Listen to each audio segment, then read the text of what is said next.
Welcome to the Miscarriage Rebellion. I'm Sam Payne, CEO and co-founder of the Pink Elephant Support Network. And I'm Stacey June Lewis, counsellor, psychotherapist and broadcaster. This podcast is where we share stories of many Australians who have lost their babies to early pregnancy loss. With evidence and empathy, we unpack the shame, blame and stigma and the lack of support that many face. This is a loss that has been silenced for too long. We deserve better. We are here to normalise the conversation. And we're here to make lasting change. Welcome to today's episode, which is a bonus episode. We have asked the Dr Mariam and we have Dr Hodgkinson from Genea. Both of these doctors are practising doctors, and we actually are calling this a bonus episode because we brought them on to be experts underneath other interviews to kind of give us medical terminology, which we are not here to give you, to define things like an ectopic pregnancy or a fertility cycle and what that looks like. But when we actually looked back at these interviews, we were blown away by the content from a validation point. And we know that validation is at the heart of the work at Pink Elephants. To hear medical professionals say that before their own lived experience, this was how they treated women and partners who went through these experiences, and how that has changed since going through their own journey speaks volumes. And it's a really important one for everyone to hear. So we hope that you enjoy today's episode. There is some clinical covering of different types of support and different experiences of fertility challenges and pregnancy losses and stillbirth. But we really hope that also you hear within this interview how a narrative can change and misperceptions can be challenged, and how lived experience is at the heart of that. It's a good one, and I'm excited that we get to bring these two to you in full. Enjoy. Today, I get the absolute privilege of being with Ask the Doctor. Dr Mariam Chaalan is a family doctor, clinical researcher, and most importantly, a mother to rainbow twin boys. She is really passionate about evidence-based medicine, holistic care, human rights and clinical research, health literacy and leadership. She's trained in multiple hospitals across Australia and has spent time abroad working in remote communities in Africa. She incorporates years of experience and expertise in the area of mental and physical health by addressing issues pertaining to women's well-being. She's recently presented at the Medical Women's Society at the UN Commission of the Status of Women. She's featured in articles in the Sydney Morning Herald and Mamma Mia, and she's a regular guest on the project. You will find her, if you want to follow her yourself, improving health literacy on Instagram and TikTok at Ask the Doctor, and we'll of course link in all the show notes.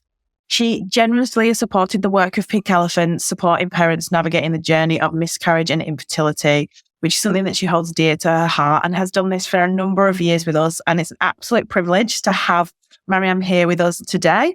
I just want to add as well that as if all of that is not enough, she's also launched another business, which you can give a follow, which is at Taste Bubs, an early allergen introduction product for babies. So we're going to jump straight in this morning. And I thought, we know that you're coming on here as a practicing GP, and that's fabulous. But I think it's really important that we also share our own lived experience and where we meet the experience of pregnancy loss. And I know that before your beautiful twin boys, you experienced 3 losses. So if you could talk us through that, that would be amazing. Yeah. So, as a doctor, I thought, the journey through parenthood would be quite easy. We do see some miscarriages in clinic. But I thought, mum and my sisters got pregnant quite easily. It's not going to be an issue for me. And that was so far from the truth. I got pregnant, 4 years back, and, unfortunately, that was a stillborn pregnancy, and I delivered and lost Samuel. And following that, I just had this desire to be a mother so much more. I just really wanted to have a live baby in my hands. And that journey through infertility went for about 2 years, followed by 2 further miscarriages. And then I was pregnant with my rainbow twin boys, and they came along 2 years later.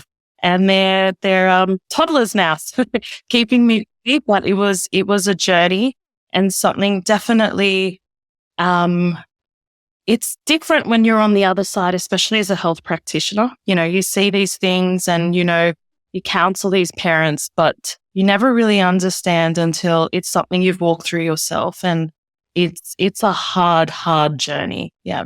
Absolutely. I love that. You never understand until something you walk through yourself. And that's what's at the heart of Pink Elephants, that early intervention, peer-to-peer support, that lived experience, that connection with someone else who has walked a different but very similar experience and can kind of hold space in a safe space and support for women. I want to unpack with you a little about the differences. We know that Pink Elephants is specifically created for anyone who experiences what we define as an early pregnancy loss or miscarriage, and that's prior to that 20-week. Sadly, you've experienced stillbirth with Samuel and then miscarriages after that. How were you met differently after the experiences of both of those? I feel like with Samuel, I probably got a little bit more support because they were like, oh, it was an actual baby. And to be honest, it wasn't. The second and third, I grieved probably just as much, if not more, after losing those babies as well. So I think there's this perception, like, how far along were you? Oh, you were only 6 weeks, or you were 7 weeks, or you only knew you were pregnant for 3 days. It's fine. And that attitude really has to go, because, I've spoken to parents that have lost babies at 7 weeks, and I've spoken to parents, and I've experienced it myself, losing a baby so close to term. And those feelings can be completely identical, that grief, that loss, that mourning. And I feel like we really need to change that perception. How far along were you? Every loss is a loss, and for every individual that is going to be mourning in their own personalized way, and we need to respect that. Yeah, 100%. I couldn't say it any better myself. And we know that we sadly do hold space for women who experience both. And often what we find is that those that have had an early loss as well as a stillbirth feel like their early loss or their miscarriage hasn't been met with any validation. And like you said, there are comments like, oh, it wasn't a real baby yet, or how far along were you, can be really, really hurtful. And it's important that we try and validate all losses, and all losses do impact women in very different ways. I want to move more now to your GP experience. And I know that you've been an incredible GP. You're an advocate in women's health. We love following you on Ask the Doctor and all the amazing things that you cover for health literacy. And you break things down in a way that everyone understands. And I think that's really meaningful. What is it about pregnancy loss, particularly early and miscarriages, that you see in practice and that from women's experiences that adds to the trauma that they may or may not be going through? I feel like personally, and I probably did this myself before my own losses, was as a doctor, I think your first concern is the health of the patient, and that you forget, the mental aspect, or you forget, the well-being of the female and the father as a whole.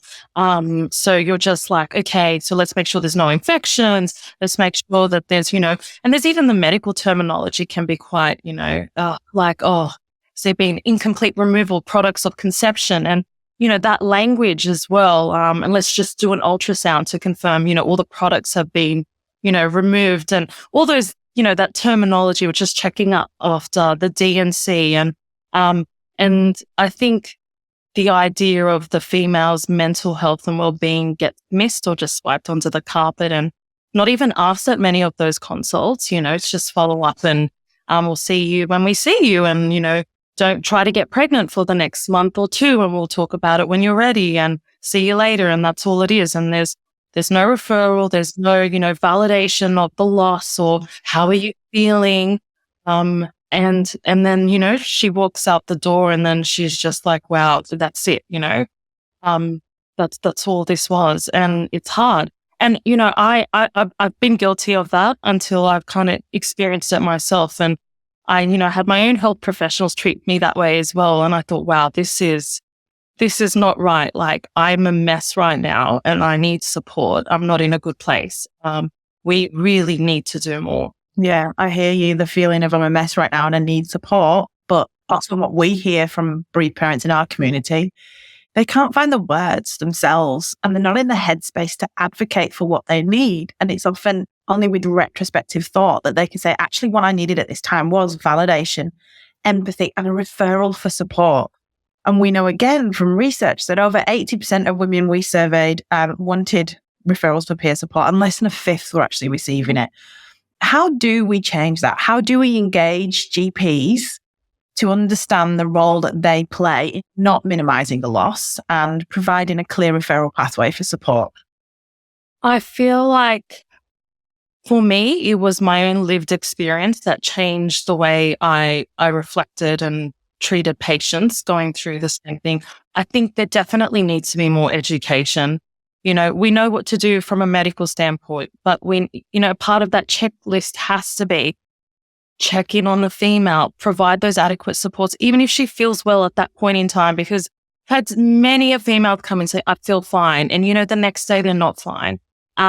So it's that ongoing review, checking in, providing them with all the supports, referring them to the Pink Elephant, creating that mental health care plan if they need input from a psychologist early, checking in on the father as well, all those sorts of things, just having that at the back of their mind, knowing that that is just as crucial as checking in on, the physical well-being of the mother. Yeah, 100%. I couldn't agree more.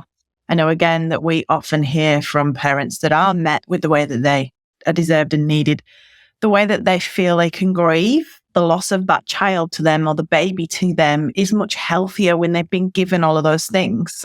We can't take away their grief, right? We're not here to do that, but we can meet them where they are. We can provide that empathy and the connection for support. And when a GP, who is a medical professional, who has a position of responsibility, provides that support and referral for support, what you're saying is this experience is worthy of support if you choose to need it. And like you said, not everyone does, and that is okay too.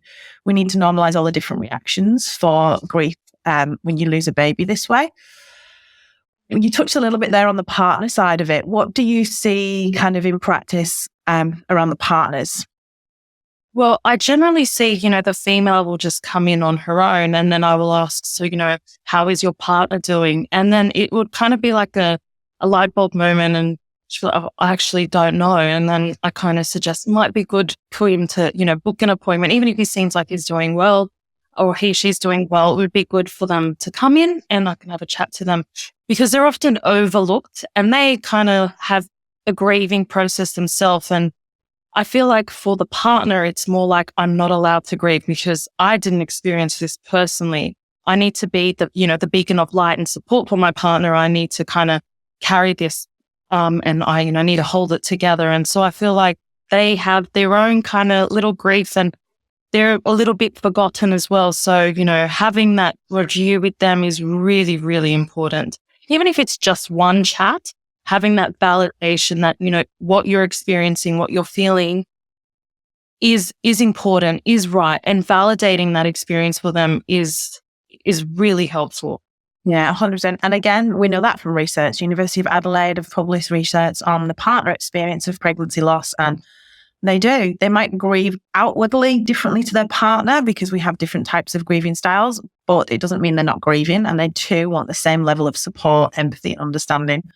You touched a little bit on reaching out to them and ensuring that they've kind of had an appointment and a check through as well. One thing that's always kind of irked me as a mother that's had 3 pregnancy losses and 3 live babies, I've really struggled with every time I've given birth to a child that I take home in my arms, I have to go for this 6-week postpartum checkup, which is one of the most difficult things to do. Getting out of the house is really, really hard at that point. And you go and they do all these fabulous things that are needed. And I've gone to all of them.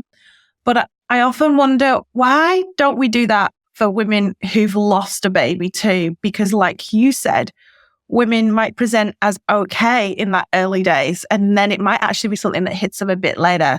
I wonder whether you've got any thoughts around that at all. I think that would be amazing. And I think any experience like that definitely requires that support. And I would love if we had that system in place. I think any female that suffers a loss, even if it's, an abortion by choice, those females still suffer from grief. That's still a lived experience for them. Even though it was their decision, I still see females grieve that loss. So I think anyone who has a loss, whatever, whether it's really early or, right before their scheduled day of delivery, requires those checks, just as we do with those postpartum checks. And I would love it if we had that in established guidelines. That would be amazing. Yeah, I absolutely think it needs to be part of those guidelines, right? That 6-week postpartum, because we are postpartum. We may have had a D and C, for want of a better term for that. We may have chose to miscarry at home, but either way, we've carried a baby, our hormones have changed, we've gone through that experience, and we are postpartum in many ways. So I definitely think that should happen. What, in terms of mental health impacts, do you see in practice when we know that when we don't meet women with the validation that they deserve, the trauma can often be exacerbated and they can kind of isolate themselves, and that can, again, exacerbate poor mental health outcomes? What do you see in practice? Well, I definitely see these females at increased risk of mental health issues, depression, anxiety. I see a lot of fractured relationships with their partners as a result of their experience. And then I see a lot of these females just go into this circle of like desperation for another pregnancy. Like, I just need to fill this void. And it's a lot of the time, it's just because they haven't really validated their grief. They haven't really, been counseled or spoken to, and they just want to fill that void as quickly as possible with another pregnancy. And that's not always, the healthiest option at that point in time. Like I said, the physical health is just as important as their mental health at that point in time. Yeah, absolutely. And again, we know that those that are offered the support that they deserve, often we can minimize the poor mental health outcomes. We can't take away things like anxiety during pregnancy after loss. We know how incredibly hard that is. And I guess I probably want to dig into that a little bit more here, that you would, again, as a women's health GP, see these women again when they're pregnant. How are they presenting?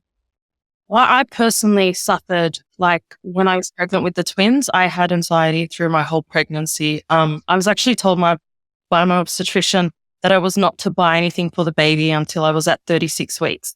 So you could imagine that I was heavily pregnant, obviously pregnant, and thinking that I could lose these babies at any time. So every day I had this anxiety, thinking, oh, today's the day they go, today's the day they go. But it's so important that people know that there is so much support for mental health issues during pregnancy, and seeing your GP and speaking to someone. And if you need medication, there are safe medication to take during the course of the pregnancy as well. And that those options do exist and that you shouldn't suffer in silence. And for me personally, it was finding females who had been through the same thing or going through the same thing. That was for me, that was what really helped me. Just network females, and like the Pink Support, network has so many females out there that are told their stories, and just like kind of listening and having that, connection with someone who really gets it really helps. Yeah. And for anyone who is currently going through that journey of pregnancy after loss, there are a number of support options. Pink Elephants has pregnancy after loss online communities where you can have that peer-to-peer connection, which I know that also really helped me in my last pregnancy as well. It was that whole, I could read those posts in that group and think, okay, I'm not going crazy. That is how they feel too. This is what they've done. Maybe I'll try that. But also we want to normalize needing other support. I also saw a therapist during pregnancy after loss, and many women need to. There are other organizations like Pink Elephants, like the Gidget Foundation and Panda, who offer amazing counselling support services and links into psychologists as well. We'll link to them in the show notes. I guess what I want to move on to is the Miscarriage Rebellion is a movement by the Pink Elephants. It really is designed to invoke empathy by telling our stories and to incite action. We want to have all of our listeners share their experience with their local MPs. We want them to write their letter, their experience.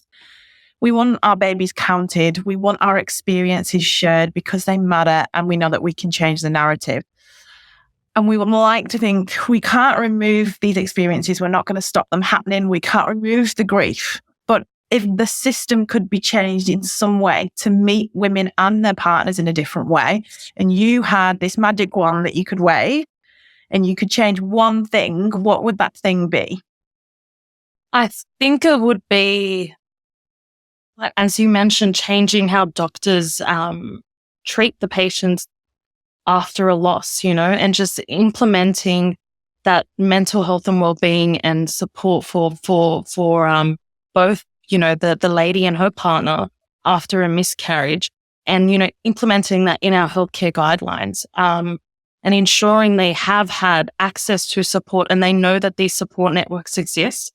I think that is so important. It's going to decrease the risk of these patients experiencing anxiety and depression. It's going to make them feel validated in their grief and loss. They're going to have a network of people that they can, speak about their lived experience with and feel that connection and support. People have experienced the same thing. And that's going to help them with their grief. And it's going to help them moving forward as well. So I would love to see that. I hate it when I have patients come in and they tell me about their experiences with other GPs, and as I mentioned, I was that GP before my own losses. And this is not to take a dig at GPs, but it's not part of the education. It's not part of the training. And having a healthcare professional sit with you and look you in the eye and say, I'm sorry for your loss. What you're experiencing is normal. We are going to help you. We are going to support you. I'm going to connect you with the support that you need. If I had that, I would have felt like, okay, this is normal. I feel so validated with what I'm feeling and what I'm experiencing. Not that it's okay. This shows that you can get pregnant. It's amazing. Oh, you're only at 6 weeks, or you're only at 10 weeks. Remove the language, education with what to say, and education on the support to who to refer to for these healthcare professionals would be a dream. I'd love to see that. Yeah, 100%. I couldn't agree more. And I think it's a really beautiful share from yourself when you come from a place of, I said those things too, and then it happened to me, and then I changed my response. And I think there's so much hope in that. And we absolutely don't have the intention of shouting out on any type of health professional at all. We know that this is something that's missed in training, and unless you've walked this journey, you don't understand. So therefore, how would you know to change your language? You're trying to do the best that you can. So we hope that this is used as a tool for health professionals to help them understand our journeys more and to change their language. We want guidelines in place specific to early pregnancy loss. However, we can't wait for those to happen, because that's why Pink Elephants exist as well. For the approximately 300 women every day who go through this, they deserve validation, empathy, and connection now, today. They deserve everything that you just covered off then. And I know for me, personally, the difference that would have made would have been huge. I too had a doctor pass me a yellow sticky note with ERPC wrote on it and the number for the EPAS clinic. And then what did I do? I Googled ERPC, and it sent me down this whole rabbit hole of misinformation, scare stories, and a language that was incredibly triggering, because to me, that was my baby. So it's really important. Thank you so much. I love everything that we do with you. Again, anyone listening, please follow Ask the Doctor on Instagram and TikTok. She's an amazing lady making change in many women's health spaces, and we're really grateful that you're supporting us in this way too. Thank you. People don't talk about it, but it's happening. Behind closed doors, hidden behind smiling faces. There are so many people suffering in silence right now, unable to access the support that they need and deserve, simply because they don't even know that there is support available. The Pink Elephants community is made up of people from all over Australia. Some come from the big smoke, others from the bush. Some of us have heaps of friends and family around, others have none. Some have lost babies at 5 weeks. Some had ectopic pregnancies. Some had multiple ultrasounds. Others only ever saw the 2 red lines on a positive pregnancy test. But we all have something in common. We have all lost a baby. We are all bereaved parents. There are estimated to be over 100,000 of us across Australia every single year. Please help us connect with these people to give them the support that they deserve. No one should have to lose a baby and be left on their own to navigate their grief. Help Pink Elephants support more bereaved parents. Visit pinkelephants.org.au. Now, let's get back to today's episode, where we welcome one of Genea's fertility GPs based at their Sydney CBD clinic, Dr Ali Hodgkinson. Dr Ali is an experienced general practitioner with a keen interest in all aspects of women's health. Her personal lived experience of infertility sparked her passion for supporting patients as they navigate the unique challenges of their fertility journey. Welcome, Dr. Ali. Good to have you here with us today, Ali. Ali is a GP who specialises in fertility and works with Genea. Genea have supported Pink Elephants for many years, from the beginning when we were just an idea to where we are now, providing support for women nationally all across Australia. I know there's many questions that parents would love to ask you. We're going to dive straight in. And I think I'll go from the beginning with, if you could talk us through the process of when a woman should ask for help with her fertility. When should be trying to see a GP like yourself with that additional kind of knowledge around fertility? Yeah. So thank you so much, Sam. It's such a pleasure to be here. I absolutely love Pink Elephants, and it was such a support for me. So in terms of when should families seek support from a fertility specialist, the general advice is that if you are under 35 years of age and actively trying to conceive, if you haven't conceived by 12 months, then it is appropriate to seek review with a fertility specialist. And if you are over 35, it's recommended that you don't wait as long, because unfortunately we know that as we age, it does significantly impact on our fertility. So we would recommend that you only try for around 6 months before seeking review. And the caveat to these rules of duration of time are that if you have any concerns, if something doesn't seem right, if you have symptoms or a known medical condition such as endometriosis or issues with ovulation, or anything else that you're worried about, then obviously you can go and see your GP to discuss those concerns. And then obviously we will talk about, I'm sure, with miscarriage, if you've experienced more than one miscarriage, then it is recommended that you see a fertility specialist. Yeah, absolutely. I'm glad you kind of brought that up, that those arbitrary numbers. That's the purpose, because we know biologically, like you said, fertility does change after a certain age. Yeah. But also, I think what you've just done there is validate a woman's knowledge of her own body, and that if something doesn't feel right, then you can go and see your GP at any point and ask for referrals and ask for tests, and you can advocate for yourself. Yeah, definitely. And talk me through, so someone comes to you, they haven't been conceiving, they're struggling, they may or may not have had a loss. What kind of tests, what kind of things would you look at for that couple? What would that look like for them? Yeah, so I think it's really important to remember that seeing a fertility specialist or referral to a fertility specialist does not mean IVF. So what we would look at, if you are a couple that have been trying and not succeeded in falling pregnant, then we would have a chat to you about your medical history, understand how you have been trying, and then we would look at doing some tests to see if there are any underlying causes for why it hasn't happened yet. And so there are many different tests that can be done.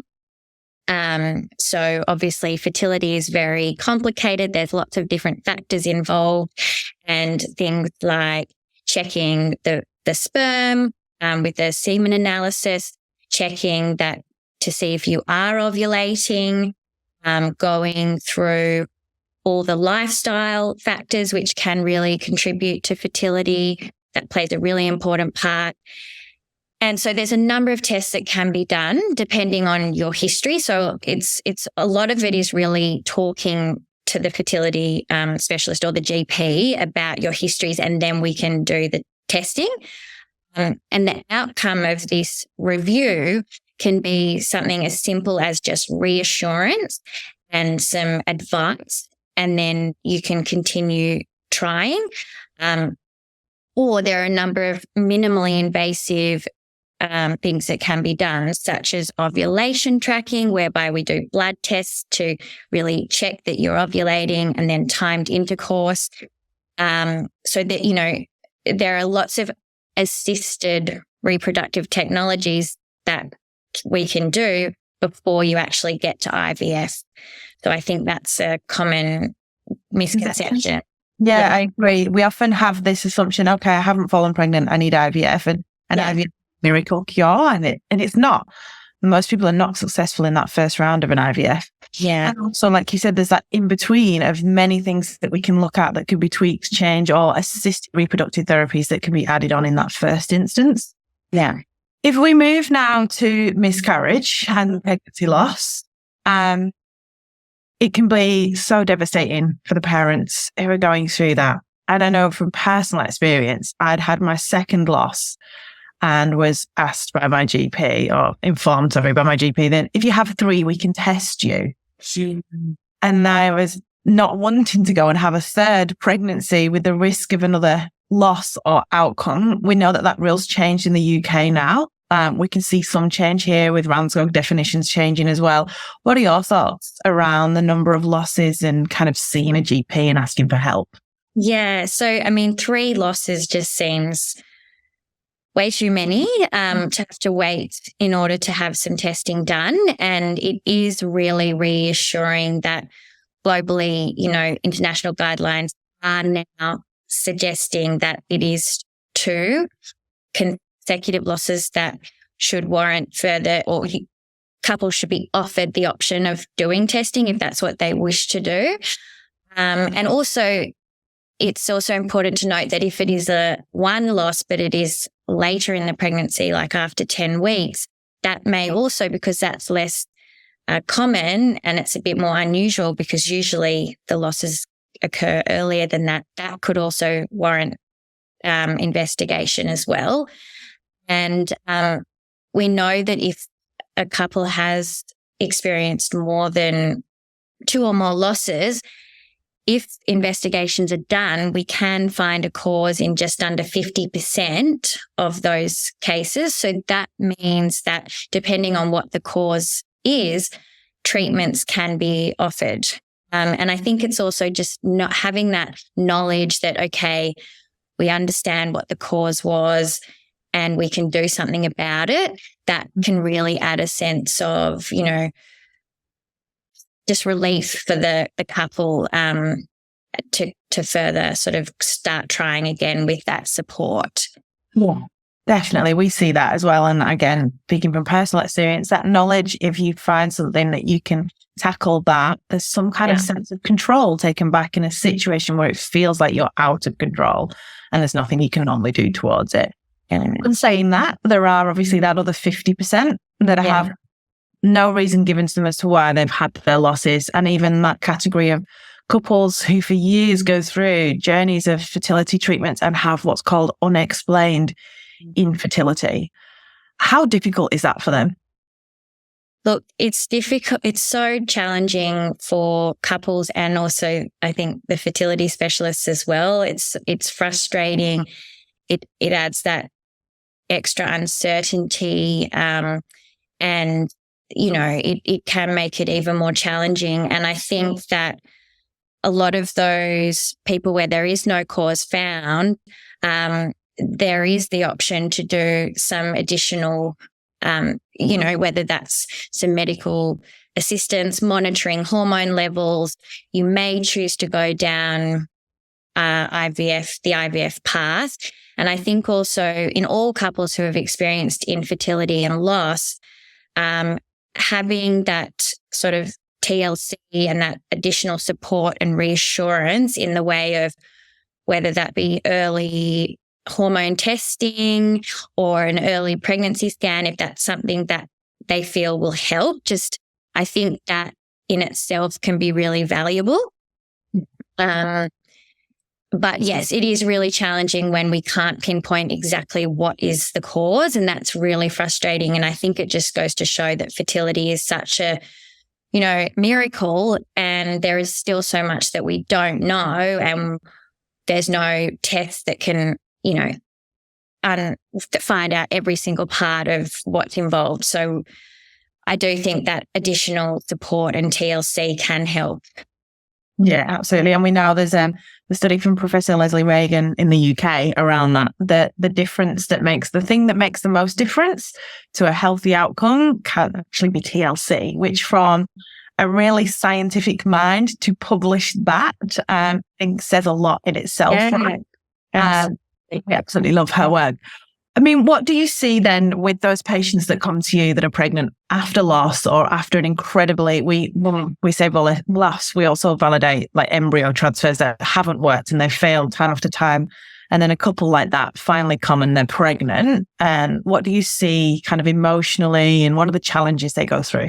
Yeah, so it's definitely pregnancy after fertility challenges and particularly after loss is just such a different experience to if you'd fallen pregnant without those prior losses and infertility. So I think a lot of the time there is less of that sort of carefree excitement. And whilst there might be that sense of relief and hope that this pregnancy will be the rainbow baby, there's almost always a degree of anxiety and worry. And even if you know the statistics that having had one miscarriage, you aren't at an increased risk of having a second, that does little to allay those fears that you may have another loss.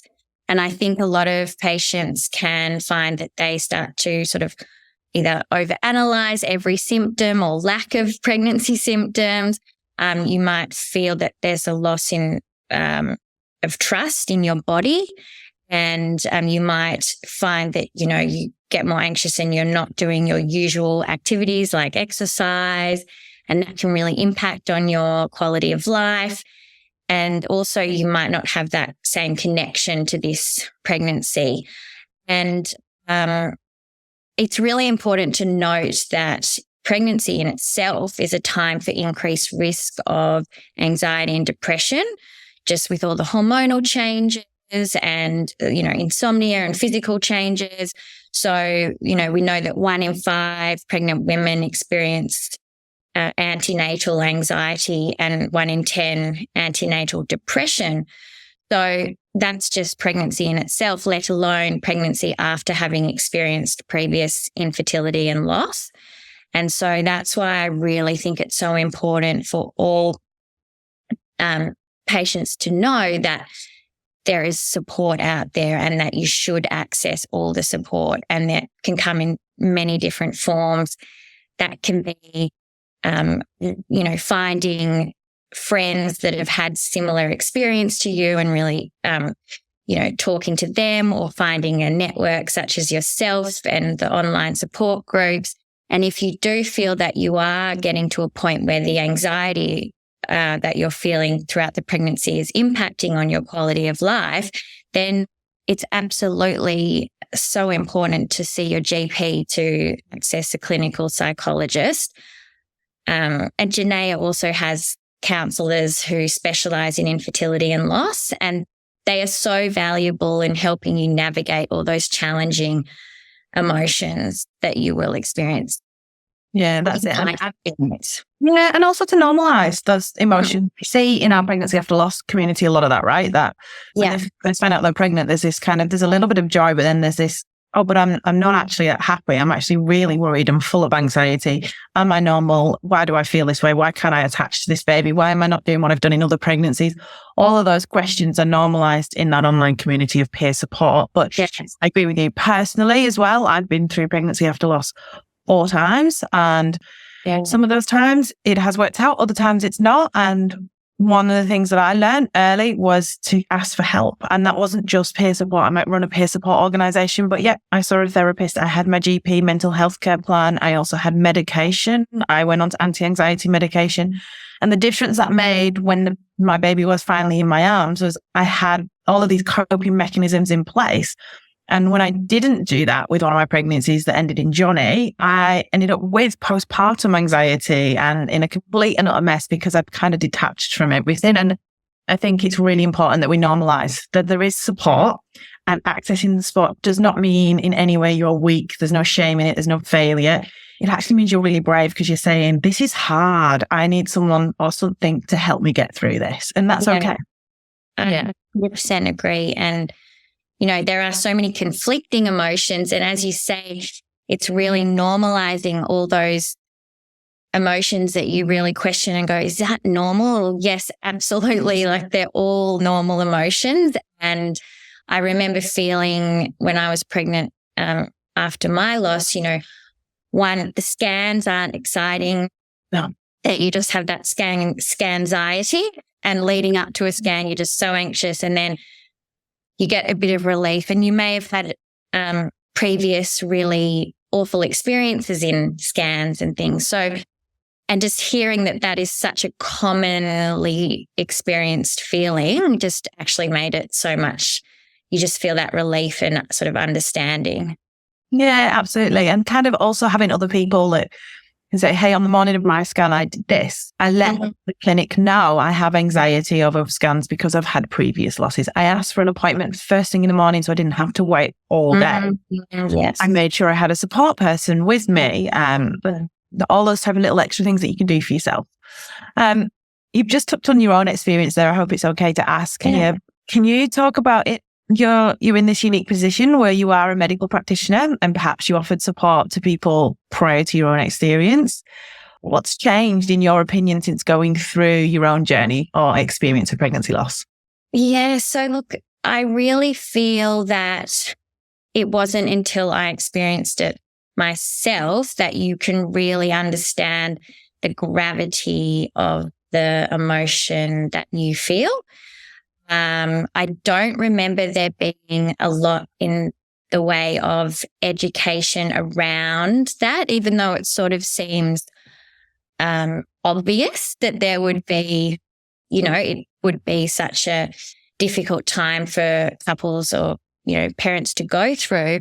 I don't remember there being particular discussion around that in GP training or anything, and particularly what's important to not say or to say, and how to ensure that people who have experienced a loss are actually accessing the emotional support. But I did have a loss and I was so shocked by the impact that it had on me and for how long, and, all the different emotions that I felt, such an array of emotions, and how the only thing that really helped was talking to people who had experienced that loss. And I actually found you guys by Googling you at sort of some odd hour of the morning, or not Googling you, but Googling, is it normal to feel this way? And, one of the resources you have where it lists all the different feelings and, particularly things like, yes, that one was, yeah, it's beautiful. Yeah, I love that one.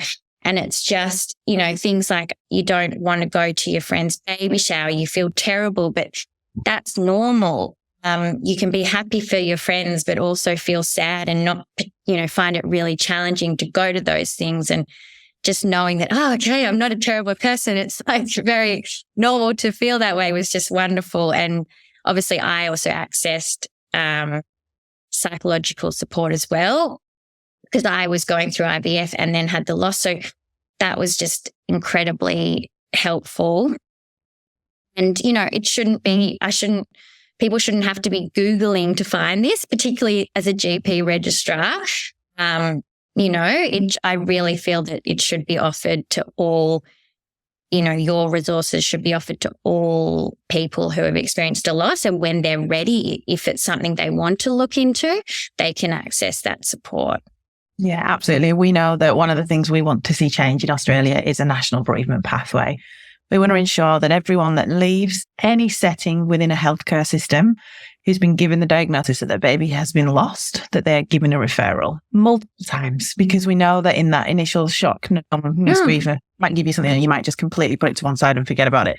It's the responsibility of every practitioner who sees a woman and her partner is worthy of support too, to give a referral for support. And it's not a hard thing to do. And it can make the difference because you wear this professional coat that we look up to you. And if someone like yourself gives us that, it's almost a permission slip to grieve and access support, which society doesn't give you for miscarriage. Society says to you, at least it happened early. At least it happened now. At least you know you can get pregnant.